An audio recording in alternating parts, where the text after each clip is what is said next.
Entonces, Eliana, te escuchamos. Buenas noches a todos. Mucho gusto. Mi nombre es Eliana Reina. Yo soy residente de pediatría de primer año de la Universidad del Rosario. Gracias, doctora Cárdenas, por la presentación. Esta noche vamos a hablar sobre resistencia antimicrobiana en cuidado intensivo pediátrico y los invitados son el doctor Juan Pablo Londoño, el doctor Iván Gutiérrez, infectólogos pediatras. El objetivo de esta charla es conocer cuáles son los microorganismos más frecuentes en las unidades de cuidado intensivo pediátrico, identificando sus mecanismos de resistencia y, sabiendo esto, reconocer y aplicar las diferentes estrategias de los programas de optimización de antibióticos. Es por esto que les propongo el desarrollo de la charla reconociendo la epidemiología a nivel local e internacional, identificando los mecanismos de resistencia de los principales microorganismos de las unidades de cuidado intensivo pediátrico, identificando cuáles son las estrategias de los programas de optimización de antimicrobianos y cómo se implementan y los mensajes para llevar a casa. Entonces, para iniciar, recordemos que la resistencia a los antibióticos se considera un problema de salud pública a nivel mundial, pues aumenta la mortalidad y los costos en todas las poblaciones y en los servicios de salud. Es por esto que en las Naciones Unidas, en 2016, la resistencia a antimicrobianos se eh, dejó como un indicador específico de desarrollo sostenible. Y es importante orientar nuestra práctica clínica a reconocer estrategias de prevención y control de estas resistencias a los antibióticos, pues estos medicamentos son muy comúnmente utilizados en las unidades de cuidado intensivo pediátrico en aproximadamente el 50% de la población, y se estima que entre el 20 y el 50% de las prescripciones son inadecuadas, ya sea por uso o porque no se debe formular, por tiempo, es decir. Si se hace una forma apropiada, todas estas estrategias podemos contribuir a disminuir estas resistencias y a los desenlaces en mortalidad y costo. Ahora sí, reconociendo la importancia, podemos observar en el siguiente gráfico, que es la carga poblacional del estudio realizado por Nagavi, reportado en el 2023, donde se evaluó la carga global de la resistencia antibiótica bacteriana entre los años 1990 y 2021. Aquí se reportan las muertes relacionadas con la resistencia directamente atribuibles y las asociadas. Observamos que en las poblaciones menores de 19 años hay una disminución considerable de la resistencia antimicrobiana. Puede estar directamente asociada con la implementación de los programas de optimización de antimicrobianos. No obstante, en la población adulta vemos que hay un aumento casi del 50% de la mortalidad, tanto en las muertes directamente atribuibles como las asociadas. Y estas estrategias en la población infantil pueden impactar a futuro a estas poblaciones. En este mismo estudio de Nagavi se encontró que entre los niños menores de 5 años, los patógenos con el mayor número de muertes atribuibles a la resistencia antimicrobiana en el 2021 fueron la Streptococcus pneumoniae, la Klebsiella pneumoniae y la E. coli, observando que en Streptococcus pneumoniae bajó la mortalidad atribuible casi al un 95%. Esto se debe a la implementación de vacunación y a estos objetivos de programas de optimización antimicrobiana. No obstante, en la población de mayores de 5 años observamos que los microorganismos con mayor resistencia antimicrobiana son el Staphylococcus aureus, E. coli y Acinetobacter baumannii. Es por esto que la Organización Mundial de la Salud este año, en marzo del 2024, publica la lista de patógenos bacterianos prioritarios que están asociados a las resistencias antimicrobianas y los clasifica en grupos de prioridad crítica, alta y media. En los grupos de prioridad crítica tenemos Acinetobacter baumannii, resistente a los carbapenémicos, enterobacterias resistente a las cefalosporinas de tercera generación y enterobacterias resistentes a los carbapenémicos. Este grupo se encuentran estos microorganismos principalmente eh, debido a su capacidad de transferir genes de resistencia, la gravedad de las infecciones que genera y su importancia en la carga global y más en los países de medianos y bajos ingresos. En el grupo de alta prioridad se encuentra la Pseudomonas aeruginosa, resistente a los carbapenémicos y Staphylococcus aureus, debido a su amenaza global, especialmente en los entornos sanitarios. En cuanto a la categoría de prioridad intermedia, se encuentran los microorganismos que están asociados a la necesidad urgente de abordar los impactos en salud pública. Y tenemos pues los estreptococos, principalmente Streptococcus pneumoniae, que ya sabemos la vacunación. Entonces recordemos, los microorganismos que son de mayor relevancia en resistencia son Acinetobacter baumannii por su resistencia a los carbapenémicos, las enterobacterias por sus resistencias a las cefalosporinas de tercera generación y carbapenémicos. ¿Qué hay de la epidemiología colombiana? En Bogotá hay un grupo creado especialmente para el control de las resistencias antimicrobianas. Entonces, está constituido por 21 hospitales que envían los datos de microbiología y estos hospitales que están acá en esta diapositiva, vemos que la mayoría hacen parte de nuestros lugares de formación o lugar de trabajo, que es importante y relevante para nosotros para conocer la epidemiología de nuestros microorganismos.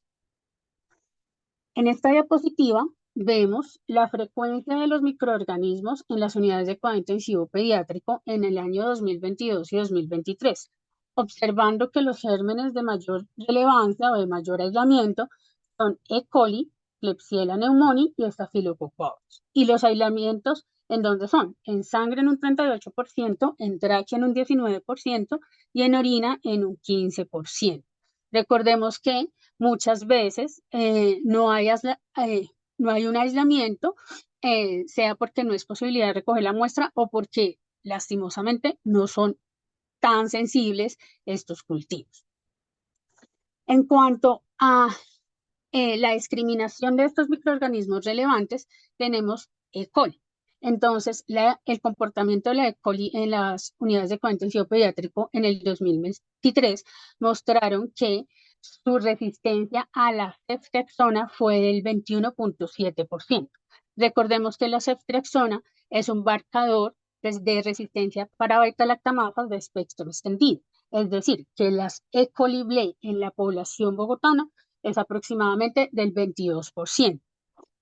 Y si miramos la resistencia a los carbapenémicos, vemos que solo alcanza un 1%, que en contraste con la Klebsiella pneumoniae en este mismo año y en estos mismos lugares, la resistencia a ceftriaxona es del 38.4% y a los carbapenémicos del 23%. Esto quiere decir que hay una mayor resistencia de nuestras Klebsielas pneumoniae en comparación a las E. coli.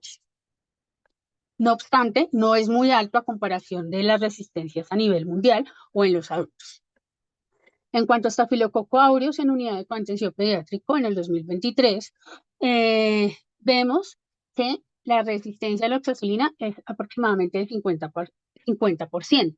Pero recordemos, la oxacilina no es marcador de resistencia, sino el cefoxitin. Con ese es el que miramos la resistencia a meticilina.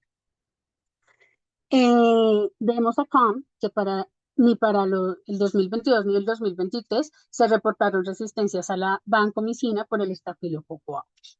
Y en cuanto a la clindamicina y eritromicina, para el año pasado había una resistencia del 12 y del 25%.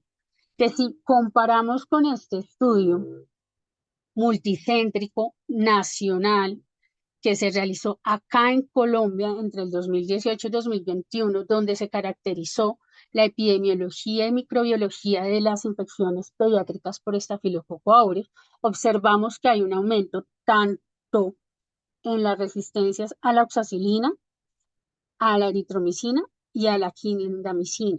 Este estudio, como les acabo de decir, fue para del 2018 al 2021. Entonces, miremos, del 2021 al 2023, la clindamicina aumentó su resistencia del 6.5 al 12%. La eritromicina solo aumentó de 0.9 puntos porcentuales y la oxacilina aumentó de un 37 a un 50%. Por eso es importante reconocer cuáles son nuestros microorganismos más relevantes y sus mecanismos de resistencia para poder establecer medidas de control. En cuanto, también debemos estar familiarizados con las resistencias de los gérmenes que a nivel internacional son denominados críticos, como la Cinetobacter baumannii, y los prioritarios como la Pseudomonas aeruginosa y los enterococos. En este gráfico observamos que la resistencia al Cinetobacter baumannii a los carbapenémicos en el 2023 fue aproximadamente del 20%, que si comparamos con el 2022, que fue 27.3, disminuyó. Esto probablemente a todas estas medidas que estamos generando. En cuanto a pseudomonas aeruginosas, vemos que para cefalosporinas de cuarta generación, la resistencia oscila entre el 12 y el 15% y para meropenem el 21%. Recordemos que es intrínsecamente resistente a el ertapenem. En cuanto a la epidemiología local de Enterococcus faecalis y fascium, entonces en fecalis vemos que no hay resistencia a la ampicilina, por eso la ampicilina es el tratamiento de primera elección. No obstante, en Enterococcus faecium tenemos una resistencia del 66%, por lo que por lo general la primera línea es vancomicina. Conociendo ya la epidemiología, entonces debemos integrar este conocimiento a los mecanismos de resistencia de cada microorganismo. Pero para eso debemos saber qué es una resistencia antimicrobiana. Y es la capacidad de los microorganismos para mejorar continuamente los mecanismos de resistencia y evadir los efectos de medicamentos y tratamientos que tienen objetivo bactericida y bacteriostático. Es decir, generan algún mecanismo de adaptación para no morir y para seguir creciendo. ¿Y cuál es la diferencia entre resistencia antibiótica y virulencia? Y es que cuanto más débil sea la selección de la resistencia, mayor será la tasa de mutación por defectos en la reparación del ADN, y esto hará que aumente el riesgo de propagación exitosa y una mayor evolución de la resistencia.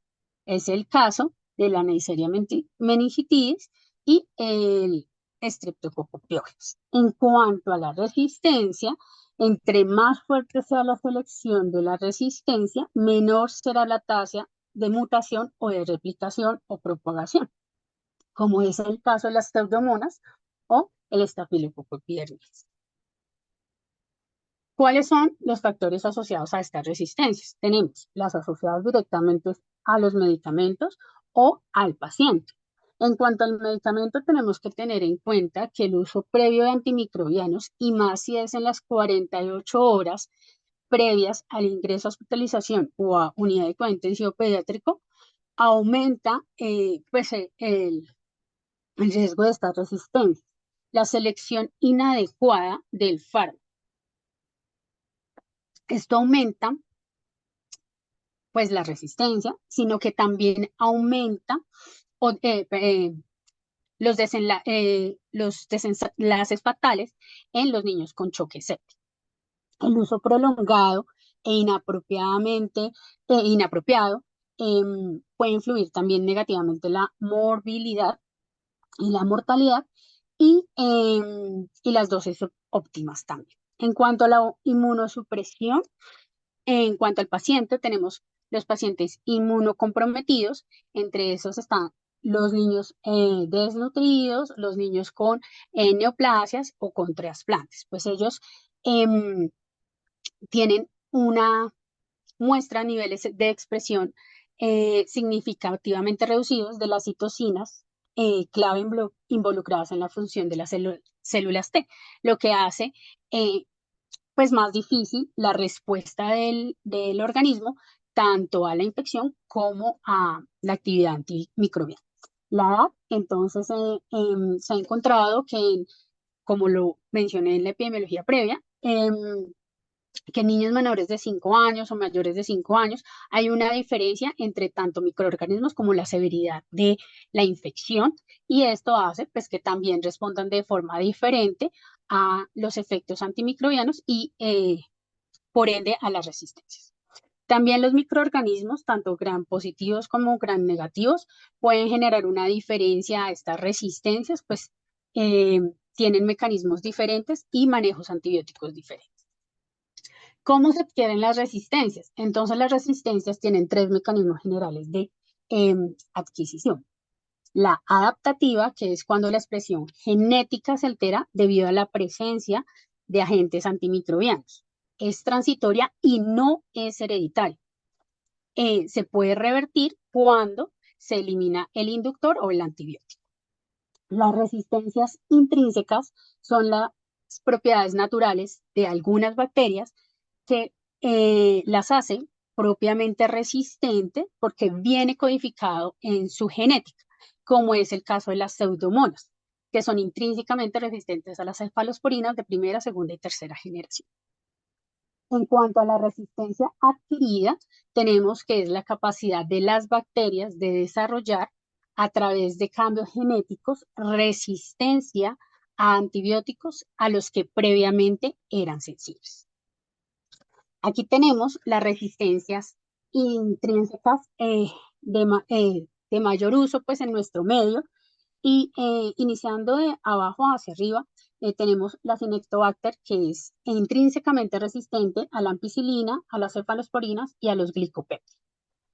Como acabo de mencionar, las pseudomonas aeruginosa no solo son resistentes a estas cefalosporinas, sino también a la ampicilina, sulfonamidas, cloranfenicol, tetraciclina y el ERTA-P. La Serrata marcensis es resistente intrínsecamente a los macrólidos, la Klebsiella a la ampicilina, todos los gram negativos a los glicopéptidos y lipopéptidos y los gram positivos a las ciones. Las resistencias adquiridas tienen dos grandes mecanismos, que son la evolución vertical, que consiste en una mutación en la bacteria madre que puede o no, que puede pasar a la bacteria hija o no puede pasar. Es el menos común. O la resistencia la resistencia adquirida o de tipo horizontal, que tiene a su vez tres mecanismos: la conjugación, la transducción y la transformación. La conjugación consiste en transferencia de información genética a través de la unión de los pilus y adquisición de plásmidos conjugativos y elementos conjugativos integrativos. A la transducción hay una transferencia de la información genética asegurada por bacteriófagos, quienes se unen a la célula bacteriana e inyecta su ADN viral, generando que se van a integrar al cromosoma bacteriano y generando después la resistencia. En cuanto a la transformación, la célula recipiente o la célula diana va a captar ADN que estén denudados, o sea, de bacterias que hayan sido lisadas, y van a adquirir en su genoma esa resistencia. ¿Cuáles son los mecanismos de resistencia más conocidos? Son 5. El primero y más común es la inactivación del antibiótico por degradación o modificación enzimática. El ejemplo más común es la resistencia a los beta-lácteos. El segundo mecanismo se caracteriza por la modificación de la estructura o disminución de la permeabilidad de la bacteria a ciertos antibióticos, ya que requieren transporte a través pues, de la membrana. El ejemplo de estos son los glicopéptidos como la vancomicina.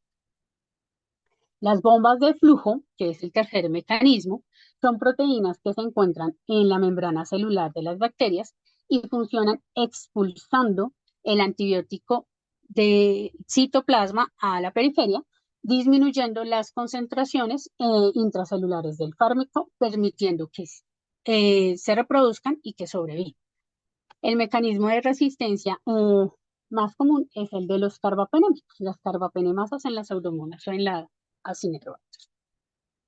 El cuarto mecanismo implica la resistencia basada en el objetivo, caracterizado por mutaciones que generan modificación enzimática del sitio de unión del antibiótico, como son las resistencias a las fluoroquinolonas, o por protección del objetivo del fármaco, es decir, hay una conversión enzimática del sitio de unión y es el mecanismo de resistencia de los macrólidos.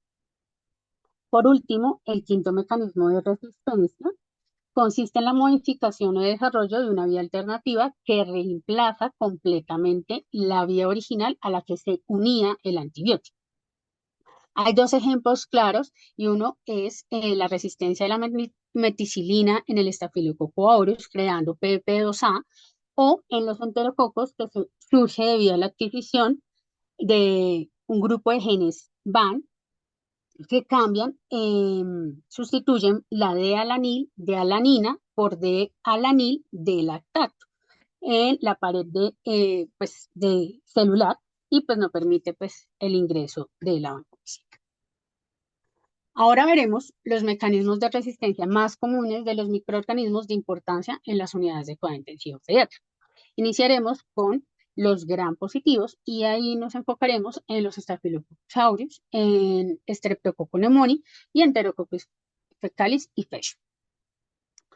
En cuanto a los mecanismos de resistencia del Staphylococcus aureus, tenemos que saber que este microorganismo no es naturalmente sensible a todos los beta-lactanos. No obstante, el 90% de los Staphylococcus aureus expresan el gen BLAST que confiere la resistencia a las penicilinas. Aproximadamente un 50% tienen o generan resistencia a la meticilina o cefoxitin, que es secundario a la síntesis de las PDP2A codificadas en el gen MEC-A del cassette SS-MEC, confiriendo la resistencia a todos los beta-lactámicos, con excepción de las cefalosporinas de quinta generación. Otro mecanismo importante es la resistencia MLSB, que es macrólidos, lincosamidas y streptogamíneas P, que actúan en la subunidad 50S y se da por expresión del gen EERN. Este va a producir una enzima ARN metilasa que modifica la zona ribosómica de unión de estos antibióticos y puede variar entre el 12 y el 25% si es como vimos anteriormente, si es eritromicina o clindamicina. Recordemos que en los antibiogramas tenemos que revisar la realización del DITEX, que es identificar si hay resistencia a la eritromicina, mirar cómo se comporta la clindamicina, porque puede inducir, si le damos clindamicina, esta resistencia. Entonces, por eso es importante reconocer, identificar el DITEX en el antibiógrafo. En cuanto a los mecanismos de resistencia de Streptococcus pneumoniae, debemos saber que son naturalmente sensibles a penicilina, pero naturalmente se conocen algunas resistencias. Y para eso les voy a mencionar el estudio multicéntrico realizado acá en Bogotá entre el 2008 y 2019, donde se realizó una caracterización epidemiológica y distribución de serotipos de neumonía neumocóxica pediátrica, confirmada por cultivo antes y después de la introducción de la vacuna PCV10. ¿Por qué les menciono la vacuna? Porque pues esto cambió las resistencias de acuerdo a los serotipos que incluyen estas vacunas. Entonces, cuando se implementó la vacunación, la posterior a esta implementación, la PCV10, que tiene 10 serotipos, se encontró una sensibilidad a las penicilinas del 21.1%, o sea, es baja la sensibilidad. Perdón, la resistencia es del 21.1%, perdón. Y esta resistencia la confieren las PBP2B.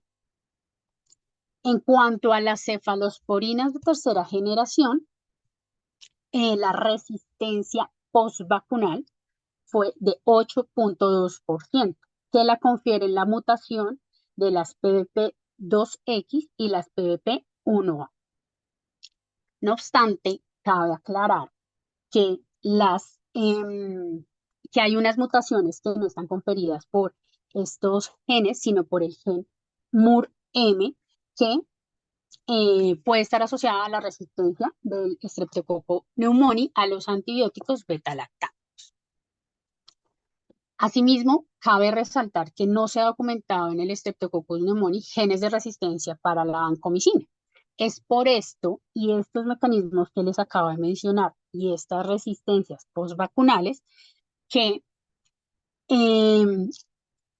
a las meningitis causadas por Streptococcus pneumoniae se les adiciona, aparte de la cefalosporina de tercera generación como la ceftriaxona, la vancomicina, por si se llega a presentar alguna de estas mutaciones que no sepamos y tener una mejor cobertura en estos pacientes. También tenemos que resaltar que en este momento ya tenemos en el plan ampliado de vacunación la PCV13. Entonces, pues nos tocará hacer estudios de cómo modifica esto las resistencias en el Streptococcus pneumoniae.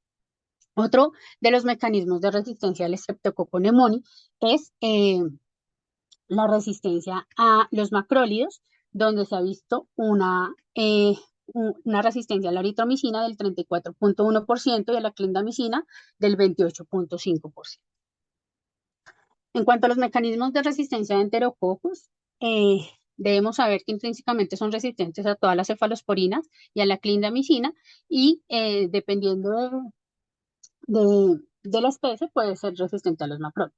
Como ya lo habíamos mencionado, el Enterococcus fecalis es entre el 80 y el 90% sensible a la ampicilina, por eso se maneja con este, y el Enterococcus faecium es del 5 al 15% sensible a la ampicilina. Si es sensible, se debe manejar con ampicilina para evitar inducir resistencia. Los mecanismos de resistencia del Enterococcus faecium es beta-lactámicos por la presencia del gen cromosómico PBP5, que disminuye la afinidad de la unión para la ampicilina y la penicilina, y la resistencia a vancomicina está mediado por la adquisición de genes a través de elementos genéticos móviles como los plasmids. Es decir, es una resistencia adquirida de forma horizontal, donde se adquiere el gen VAN, principalmente B, donde hace pues el cambio de alanil por de alanil y de lactato. En cuanto a las enterobacterias, como ya lo mencioné, la E. coli no tiene resistencia intrínseca a ningún antibiótico y la Klebsiella pneumoniae es intrínsecamente resistente a la ampicilina y ticarcilina, que son los gérmenes más comunes en nuestras unidades. Yo sé que este mapa, esta clasificación de beta-lactamasa se ve un poco denso a la imagen, pero lo vamos a ir desarrollando poco a poco, entonces, para que me sigan de acuerdo a lo que les voy a comentar.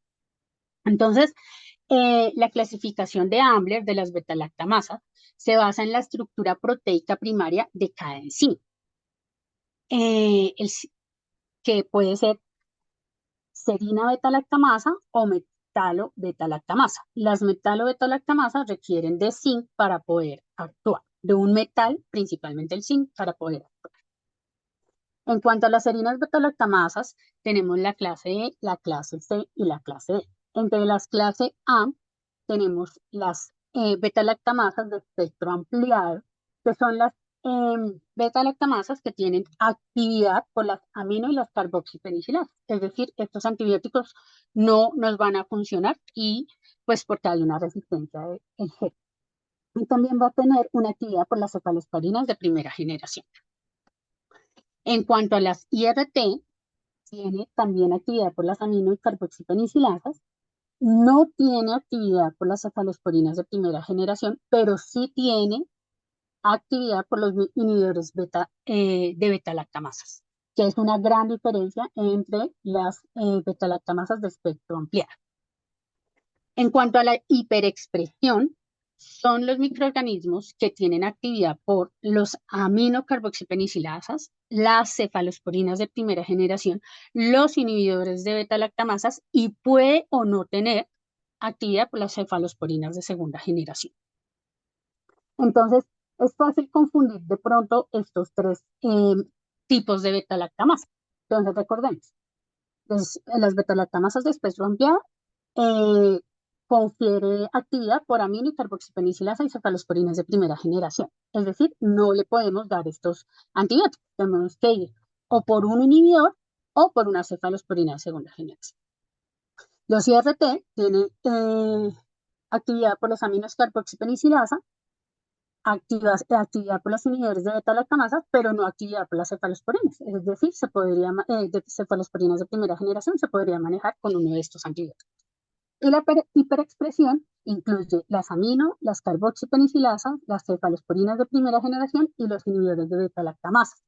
Entonces, si hay actividad por las cefalosporinas de segunda generación, pues no le puedo dar una cefalosporina de segunda generación y me toca continuar.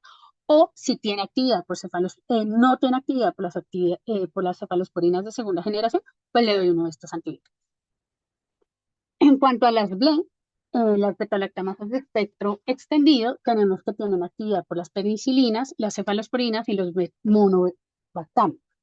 Pueden expresar la beta-lactamasa de cefotaxima que hidrolizan las cefalosporinas menos la cefamicina y mantienen la sensibilidad a los inhibidores y carbapenémicos, es decir, ese sería su manejo antimicrobiano. En cuanto a las carbapenemasas tipo KPC, pues hidrolizan todos los beta-lactámicos y carbapenémicos. ¿Qué nos quedan? Pues algunas cefalosporinas de quinta generación o ceftazidima y En cuanto a la clase C, tenemos las AMC, que son las cefalosporinas con resistencia total a los beta-lactámicos, pero no a los carbapenémicos ni las cefalosporinas de cuarta generación. En cuanto a la clase D, tenemos los OXO, que son las oxosalinasas, que pueden tener actividad tipo BLEA, tipo BLE o carbapenemas. Entonces ahí toca estar pendiente del antibiograma pues para poder revisarlo. O del filarray de sepsis, pues para identificar este gen de resistencia y poder tomar las mejores decisiones. En cuanto a las beta-lactamasas, tenemos los IMP, que son las carbapenemasas de tipo imipenemasa, las NDM1, que son las beta-lactamasas de Nueva Delhi, y las BIM, que son las beta-lactamasas codificadas por el integro Verón, que son las beta-lactamasas resistentes a carbapenem.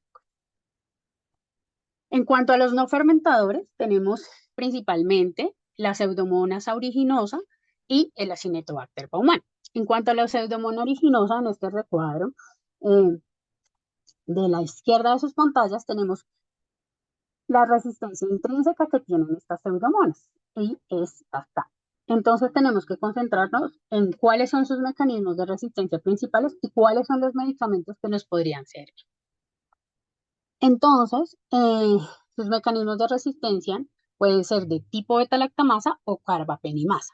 Las beta-lactamasas tienen actividad por la ceftazidimasa y algunas BLE tienen resistencias, activan o tienen actividad por los carbapenémicos y especialmente la OXA10 va a desarrollar resistencia a ceftolozano, tazobactam y ceftazidimavibactam. que este sería un gran problema porque pues nos agotaría eh, las opciones antimicrobianas. Por eso debemos conocer estos mecanismos de resistencia, identificarlos rápidamente y poder asegurar de una mejor forma el antibiótico para no generar esta resistencia. En cuanto a las carbapenemasas, tenemos la expresión de OPRD, del gen OPRD que hace resistencia al imipenem, y la bomba de flujo, donde genera una depresión intrínseca de la beta-lactamasa, una combinación de esta, donde genera una resistencia al meropen. Esta bomba de flujo es la MEX-AB, OPRM más OPRD. En cuanto a la Cinetobacter baumannii, debemos saber que son naturalmente resistentes a la penicilina y cefalosporinas. Y sus mecanismos de resistencia pueden conferirse a través de tres mecanismos principales, como son la modificación de los objetivos de los antibióticos, como el PB3, que se asocia a la resistencia, PBP3, que se asocia a la resistencia al meropenem, sulbactam y cefiderocol, la inactivación enzimática de los antibióticos, que es la resistencia tipo beta-lactamasa, que ya las mencionamos previamente, y el más importante, que es el control de transporte de antibióticos a través de membrana, ya sea por reducción de la permeabilidad de las porinas o por aumento del flujo, es decir, de la salida del antibiótico. Esto le confiere resistencia a los aminoglucósidos y las tetraciclinas. Existen dos tipos de bombas de flujo que requieren energía, que son las bombas de resistencia, nodulación y división celular, que son bombas específicas constitutivas y pueden eliminar eficazmente las tetraciclinas, y las bombas de flujo de la superfamilia facilitadora principal de la tetraciclina, que va a conducir el flujo de la tigeciclina hacia el periplasma, y las bombas RND van a impulsar la eliminación por la membrana externa. Ya conociendo todas la epidemiología y los mecanismos de resistencia de los microorganismos más importantes de la unidad de cuidado intensivo pediátrico, vamos a ver cómo debemos implementar los programas de optimización de antibióticos para generar estrategias y frenar el desarrollo de las resistencias a los antimicrobianos. Y pues esto se hace con una coordinación entre los entes gubernamentales y las instituciones de salud, todos los profesionales de salud, no solo los de hospitalización, sino los de consulta externa y todas sus especialidades, y la población, porque sabemos que en Colombia la venta de antibióticos es de manera libre y no controlada, y esto hace que se vuelva un problema de salud pública. ¿Cómo se hace para generar un programa de optimización de antibióticos? Y es consolidar primero un equipo de prueba, después desarrollar herramientas por ese equipo, como guías y algoritmos para iniciar un manejo efectivo y oportuno a las enfermedades más prevalentes de la zona en la que estemos, generando una monitorización farmacocinética, que lo más común que hacemos es los niveles de vancomicina, la educación y retroalimentación de los profesionales de salud, no solo los médicos, sino también las enfermeras, también los químicos farmacéuticos, los regentes de farmacia. Y la prescripción y retroalimentación de estos, de la formulación de los antibióticos. Claro, debemos partir que esto es una estrategia de acogida voluntaria por cada persona de salud y por cada institución. Pero esto genera un impacto significativo en la población que se ve influenciada por estas estrategias. Y este estudio, publicado en el 2022 por PLOS y colaboradores, realizado entre mayo y junio del 2021, se muestra la acogida de los programas de optimización antimicrobiana en las unidades de cuidado intensivo pediátrico en Europa completamente, y vemos que de todas las estrategias, las que mayor acogida tienen en estas unidades son la monitorización farmacocinética, el desarrollo de guías de práctica clínica, la prescripción y la retroalimentación. Y vemos que estas dos últimas no generan un costo adicional a los servicios de salud, sino una coordinación entre los equipos de PRO y los entes de los prestadores de salud, como son los médicos. Entre la estrategia de revisión de la prescripción y retroalimentación, las estrategias más acogidas son el cambio de antibiótico en un 94%, la modificación de la duración del antibiótico en un 87% y la discontinuación o interrupción del antibiótico en el 83%. Esto quiere decir que solo estas tres estrategias nos generan un gran impacto en eh, el uso adecuado de los antimicrobianos y las resistencias antimicrobianas.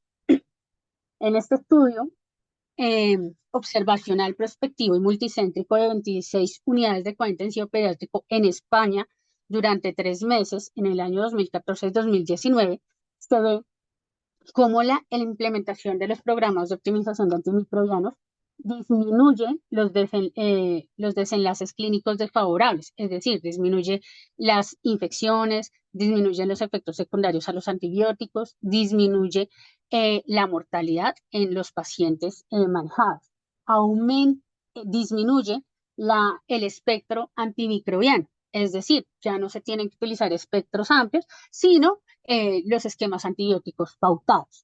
También se ve disminución de las resistencias, de las nuevas resistencias, de la toxicidad, y no varía la implementación de otro tipo de esquemas antibióticos diferentes. ¿Qué pasa en el Instituto de Atlanta, en Georgia, que es el centro cardíaco pediátrico más grande, pues, del sudeste de los Estados Unidos? Ellos generan una educación y una implementación de un algoritmo que es básico, dicen ellos, en los niños de su población, que son principalmente que tienen alguna intervención quirúrgica cardíaca, ya sea invasiva o intervencionista, de la población que atiende. Y se ven que cuando hay un niño con infección, se pregunta, ¿estuvo hospitalizado en las últimas 72 horas o es de afuera? Si estuvo hospitalizado, bueno, le inicio cefepime, pero si no tengo un aislamiento, se lo retiro en 36 horas. O si tengo una condición especial en la piel, uso de vasoactivos, paro cardiorrespiratorio, manejo con ECMO, eh, cirugía cardíaca, torácica abierta, pues le adiciono vancomicina. Pero igual, si no tengo aislamiento, le suspendo el antimicrobiano 36 horas, a las 36 horas. En cuanto a los adquiridos en comunidad o las infecciones de los niños que atienden y que llegan de afuera del hospital, lo dividen entre mayores o menores de 28 días y también definen ceftriaxona vancomicina, pero sí le dan un tiempo de aislamiento al microorganismo de 24 horas y si no tiene, lo suspenden los antimicrobianos. Y para los chiquitos, si son ampicilina gentamicina o ampicilina ceftazina. Entonces, ¿cómo están las estadísticas de ellos? Ellos vieron una disminución en esta gráfica superior a la izquierda, vemos una disminución considerable del uso del meropenem. ¿Por qué? Porque en su guía no estaba como medicamento inicial, así fueran pacientes de posoperatorios cardíacos o que tuvieran signos de sepsis o que tuvieran las condiciones que le dije de vasoactivos o de ECMO o de paro cardiorrespiratorio, en su algoritmo no estaba el uso inicial de meropenem. Entonces, por eso disminuyeron el uso de este microorganismo. En cuanto a la vancomicina, sí se ve un descenso Claro, no es significativo igual al meropenem porque este sí se incluye en la guía, pero vemos que tiene unos picos ocasionales que mejoran cuando hay una reintervención en la retroalimentación. O también lo explicaban ellos en su artículo que se modificaba de acuerdo a la temporada del año en el que hubiera más intervenciones quirúrgicas.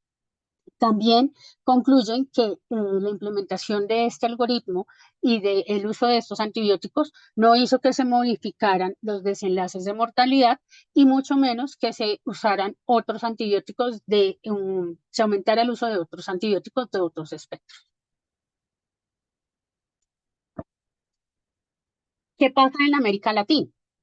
Y en este mapa de Sudamérica y de Centroamérica vemos que los países que son más juiciosos son Brasil y Colombia, porque son los que tienen mayor estrategia en programas de optimización antibiótica y los que publican más cómo han sido sus desenlaces. Ellos reportan cómo han sido a nivel educativo, de realización de guías, de restricción de antibióticos, de el diagnóstico o el sobrediagnóstico, el impacto económico de esta implementación. Y hay muy buenos reportes.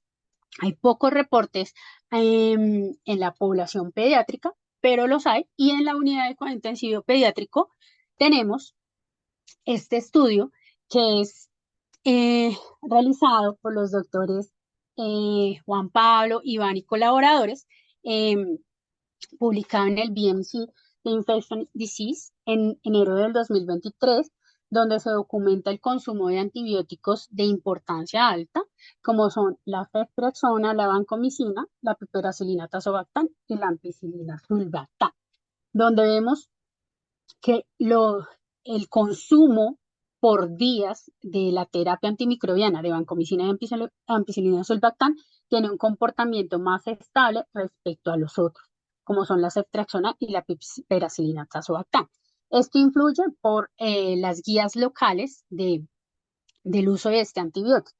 También en este estudio, y pues su objetivo principal era establecer una estrategia nueva de generar alertas o canales endémicos para poder monitorizar el consumo de antibióticos con el número de días de este para mirar el comportamiento y las variaciones que habían en la población y en las instituciones para así implementar acciones oportunas cuando correspondía.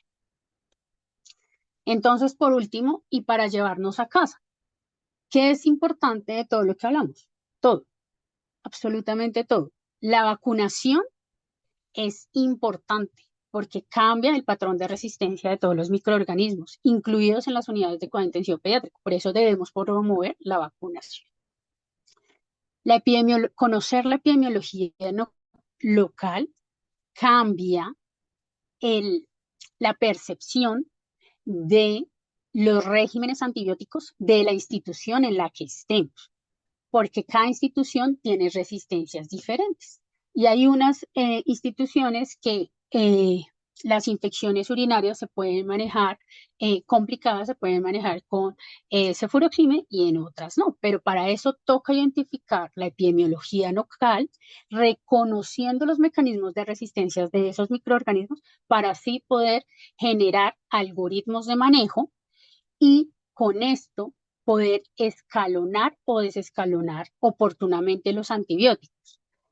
También limitando el uso y el cambio de la vía de administración del antibiótico. Todo esto va a impactar positivamente en la disminución de la resistencia a los antimicrobianos y la supervivencia de la población que atendemos continuamente. Estos eran los mensajes que les quería dar. Les agradezco por su atención.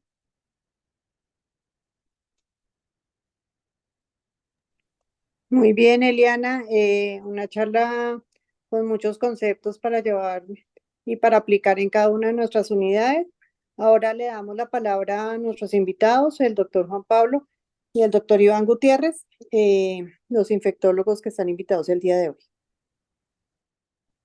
No, Adri, muchísimas gracias. Agradecerle a Eliana por la presentación. Creo que muy, muy completa. pues obviamente es un tema enorme, gigante, que puede seguirse construyendo para allá, pero creo que el mensaje a la final es que el impacto en estos mecanismos de transmisión, si uno entiende que un solo día de antibiótico o el uso de antibióticos de forma inadecuada puede terminar haciendo selección sobre muchas de estos mecanismos, pues va a terminar mostrando mejores desenlaces al final para todos los pacientes. Esto está más que medido y documentado. Em, y pues nada, felicitar a Eliana y no sé si Guti quiere algún comentario adicional o si haya preguntas. Sí, hola, ¿cómo van? ¿Cómo les ha ido? Bueno, muchas gracias por la invitación. Felicitaciones, Eli, muy buena.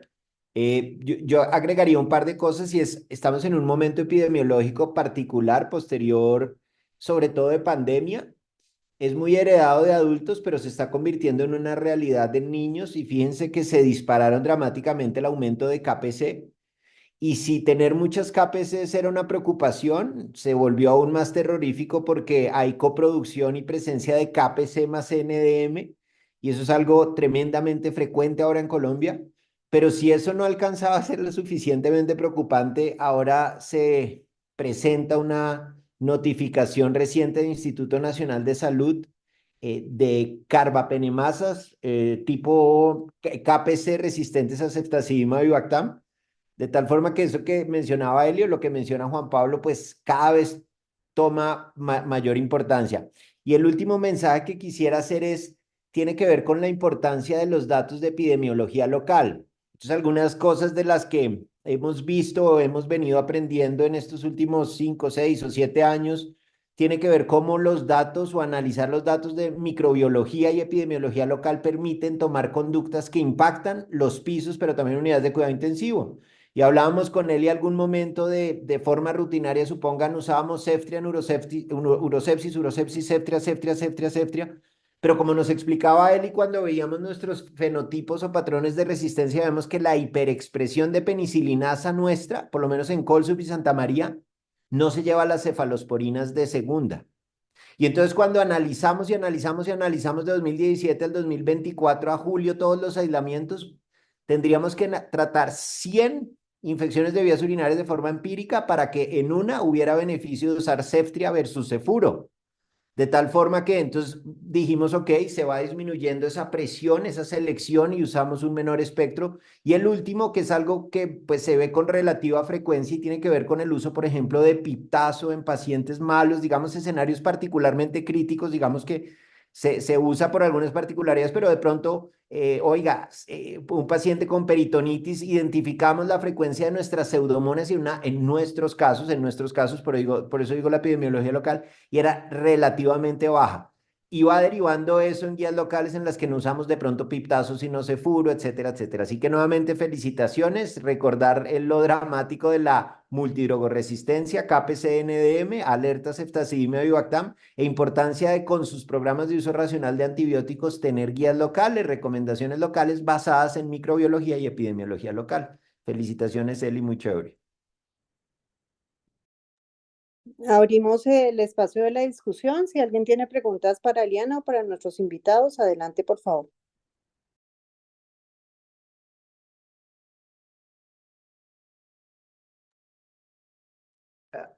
Me atravieso que Pablito nos pregunta que si los paneles moleculares bacterianos han mejorado las prácticas, confunden más, es costo efectivo. Yo creo, Pablo, que tiene que ver mucho con lo que, bueno, siempre nos enseñaron ustedes de epidemiológicos y es la probabilidad pretest que uno tenga y siempre el concepto que uno tenga de toma una prueba es para tomar una conducta.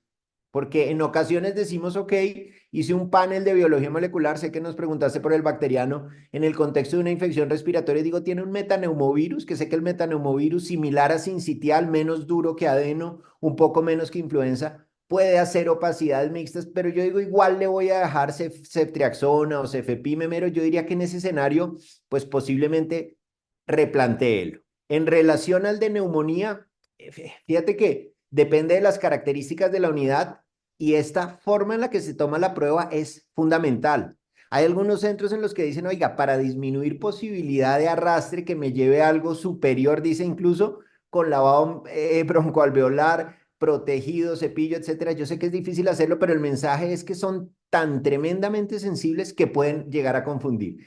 Lo resumiría para esto del panel de neumonía, tiene utilidad, pero hay que individualizarlo siempre de la mano de cultivos. Nosotros hacemos algo que no tiene aval, sí tenemos una publicación y es interesante usar particularmente el panel de biología molecular de neumonía en líquido pleural.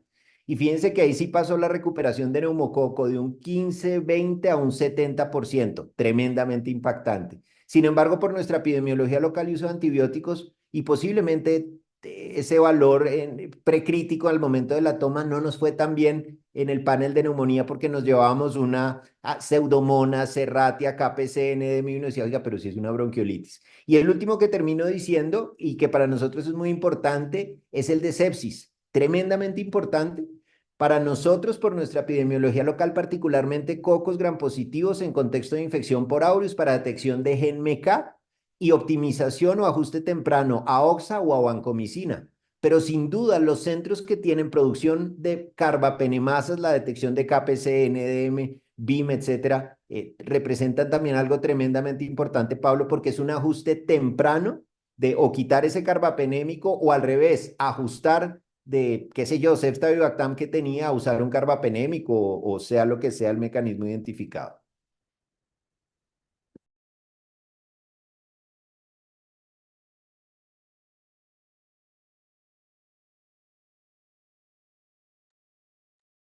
Doctor Otto. Hay otra pregunta en el chat.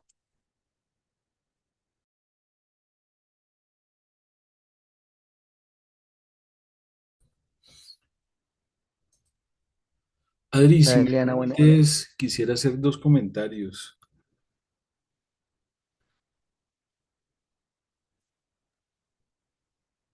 Adelante, Hernando. Bueno, primero que todo, muchas gracias a Eliana por traer este tema a colación que pienso que es de mucho interés dentro del desempeño de las diferentes unidades. Eh, por supuesto, la coordinación de Adriana y los eh, infectólogos invitados que nos enriquecen y todos los colegas que están conectados. Yo creo que una de los sinergismos de trabajo más importantes que debe tener una unidad es el dúo infectología cuidado intensivo porque hay que intentar mantener, pues, por supuesto, un balance entre no hacer el tratamiento racional de manejo antibiótico empírico, casi que ajustado a la medida, dependiendo de las características clínicas de cada paciente y los antecedentes, y por supuesto, los aislamientos previos que tenga, y sobre todo en aquellas unidades donde recibimos pacientes que han tenido dispositivos invasivos de monitoreo y han tenido manejos previos y tienen mucha comorbilidad. Y ahí es como arte y ciencia y cuando llegan pues muy grave, por supuesto, tenemos que implementar estrategias bien vigorosas para tratar de controlar el proceso infeccioso y después ajustamos con los aislamientos. Y bueno, todos estamos montados en el tren del uso racional, de los aislamientos, del lavado de manos, de todas las políticas de prevención de infección intrahospitalaria. Y uno pues se queda abrumado pues por la aparición de cepas multidrogos resistentes, particularmente los problemas con Klebsiella, con Acinetobacter y todo lo demás. Y cuando uno lee los consensos, algunos de adultos, otros de internacionales de niños, donde hacen recomendaciones, y uno se queda con la idea de que las posibilidades, por ejemplo, en pseudomonas aeruginosa catalogadas como difíciles de tratar, donde uno, el panorama que ve de manejo antibiótico es muy limitado y el resto de moléculas que están como implementándose digamos, en adultos y que apenas se están aprobando, y uno piensa que es un arsenal muy limitado. Yo quisiera aprovechar la presencia de los dos colegas infectólogos que nos cuenten un poquito de eso, porque la presunción que tienen, digamos, un intensivista que no sabe tanto de antibióticos de quinta generación, es que ese arsenal se está viendo como muy limitado y no hay protagonistas en la última década. Y la segunda pregunta sería, digamos, ¿cuáles son los principales desafíos en la implementación de terapias alternativas como el uso de bacteriófagos o terapias combinadas para tratar de modular un poquito la parte de la resistencia bacteriana en UCI? Muchas gracias. Hola, ¿cómo va? Muchas gracias, Doc. El de bacteriófagos se la dejamos a Juanpa, que es experto, pues es experto en todo, pero particularmente en esa. Y quisiera hacer ahí una introducción muy cortica de lo que mencionaba el doctor Mulet, y era en relación al de Pablo y al que menciona Otto.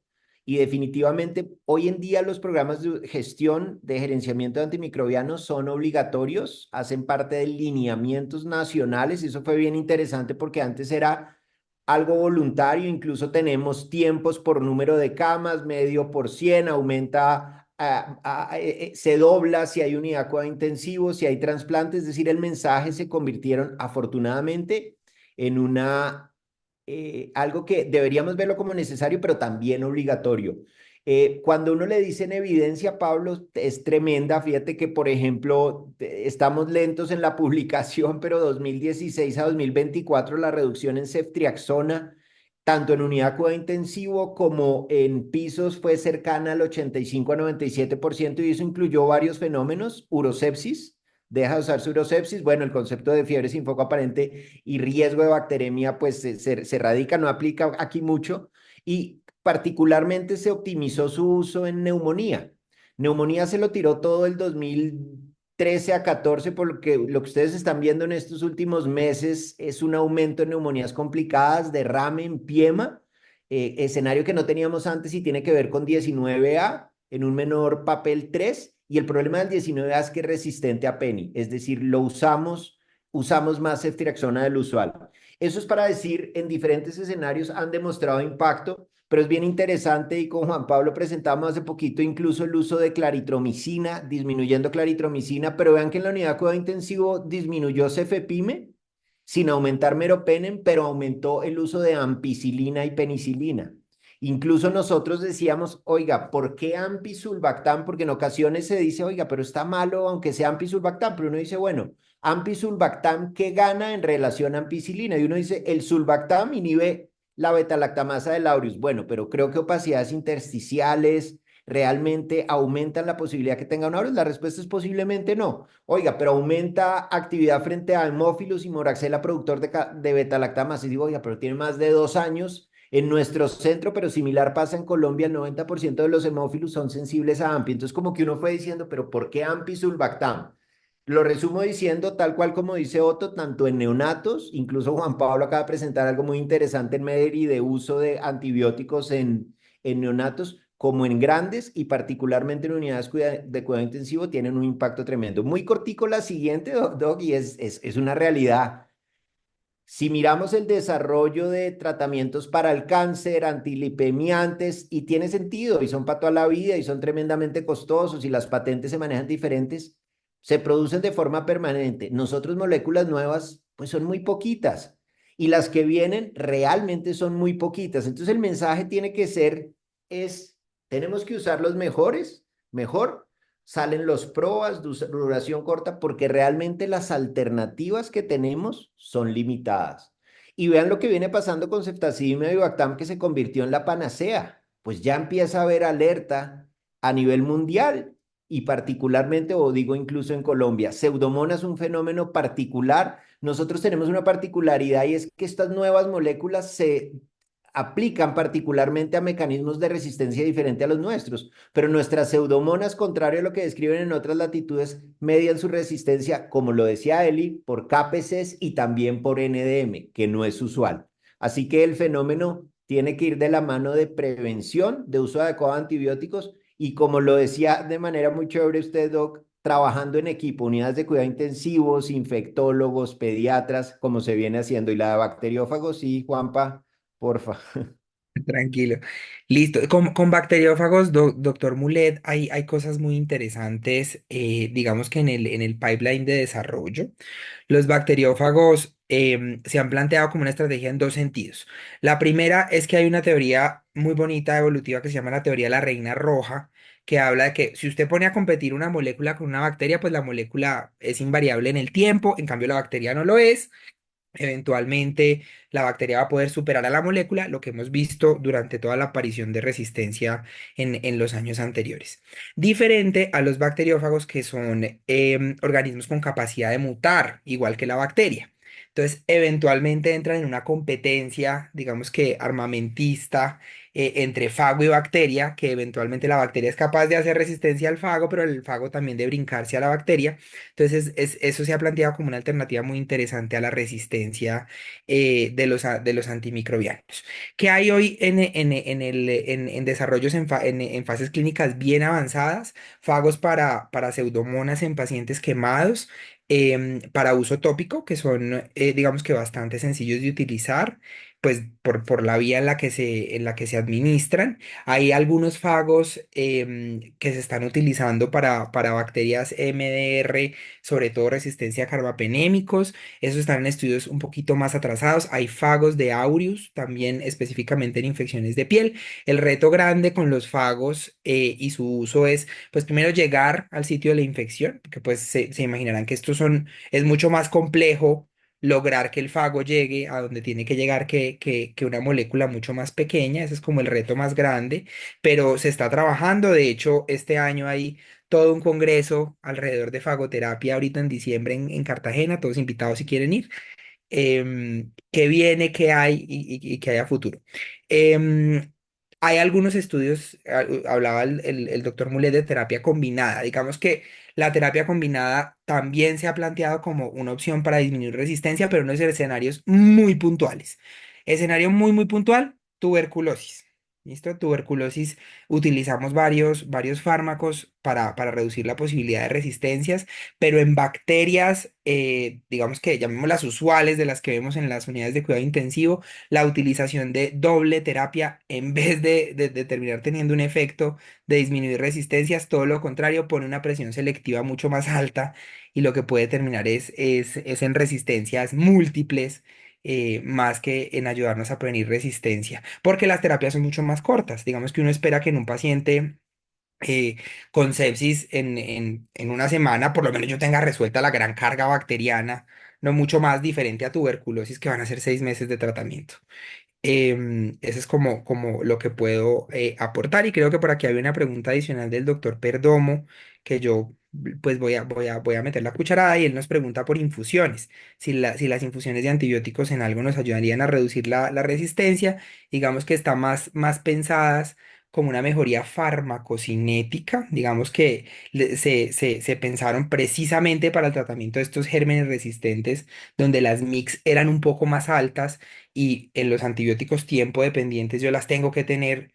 Ustedes imaginarán, pues aquí no hay cómo dibujarlo, pero si yo tengo una MIC más elevada y quiero pasar más tiempo por encima de la MIC, estas estrategias de infusiones nos ayudan a mantenerla más tiempo. Entonces, de hecho, se plantearon inicialmente como una alternativa en la resistencia a los carbapenémicos. Así digamos que se planteó en un origen.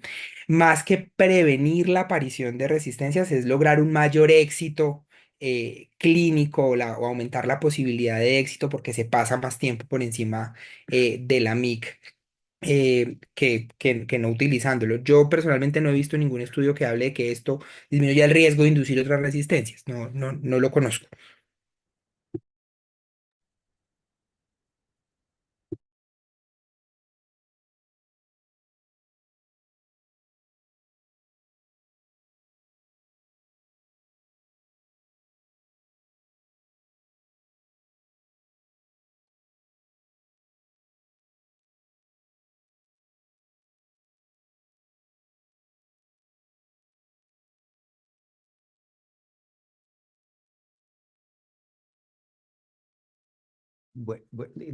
Creo que es que la doctora me dijo, pero no entendí.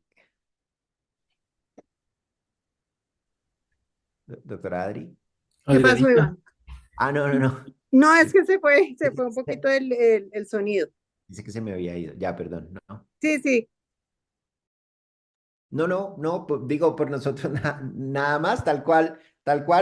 Fíjense que los antibióticos en infusión continua, si a nosotros nos dicen tiene plausibilidad biológica y es absolutamente lógico, sí, porque uno quiere mantener los tiempos encima de la MIC y en esos dos escenarios, o en el que la MIC del patógeno es elevada o en el que el volumen de distribución es mayor, que es lo que suele pasar en sus pacientes críticos, 30-40% hipoalbuminemia, tercer espacio particularmente estos antibióticos de alta de proteínas y es efectivamente esperable que la concentración sea menor. Y tenemos estudios recientes, particularmente con Mero, que uno queda pensativo de, ¿tiene o no tiene utilidad? Y si a mí me preguntan, yo digo, bien seleccionados, en un escenario adecuado en el que efectivamente se piensa un patógeno bacteriano con estos escenarios, seguramente tiene, a veces es difícil digamos, llegar a esa respuesta absoluta. Nosotros los usamos en casos particulares, con vancomicina siempre habrá debate porque fíjense que no hay una evidencia dramática en términos de mejor desenlace clínico, más allá de efectivamente se alcanzan niveles de forma más temprana sin que eso sea el mejor proxy de desenlace clínico. Suena curioso, pero así es salvo que disminuyan un poquito de toxicidad, particularmente en combinaciones con piptazo o escenarios particulares, pero bueno, ahí habrá debate y algo más de evidencia en neutropenia o en pacientes oncológicos, pero pues bueno, siempre individualizado. Y lo último que quisiera decir, si se logra muy cortico, es efectivamente lo que dice Otto de los esquemas cortos. Entonces, fíjense que cada vez tenemos más evidencia de esquemas cortos, incluso en bacteremia. En UCI es muy complejo porque la respuesta inflamatoria es dramática. Cada vez lo aprendemos más de un adeno, de un sincitial, o si va a ECMO. Pues obviamente la angustia y la preocupación es pues va a ECMO pues cómo si ya tenía AMPI, pasó a AMPI Sulva y luego va a Cefepime, cómo no ampliar el espectro, pero bueno, ahí es donde es el tremendo reto para todos nosotros, porque es tremendamente duro, pero es determinar, oiga, o a lo mejor miramos con cultivos con buenos volúmenes, obsesionarnos con esos, intentar descartar efectivamente ese potencial foco y decir, oiga, parece ser una respuesta inflamatoria secundaria a este patógeno viral o secundaria a este evento al que se está siendo sometido el paciente y posiblemente intentar disminuir. Cada día que pasa, definitivamente está seleccionando esos patógenos que hacen que en 1, 2, 3 o 4 semanas ya digamos, bueno, esto que era una E. coli salvaje, pues ya definitivamente está haciendo una KPC, una NDM, Pseudomonas acinetobacter. Muchísimas gracias. Agradecemos mucho a nuestros dos invitados, nos aclararon muchísimo el tema y a Eliana por la exposición. Si alguien tiene alguna otra pregunta o damos por terminada la sesión y agradecemos a todos los participantes también por habernos acompañado.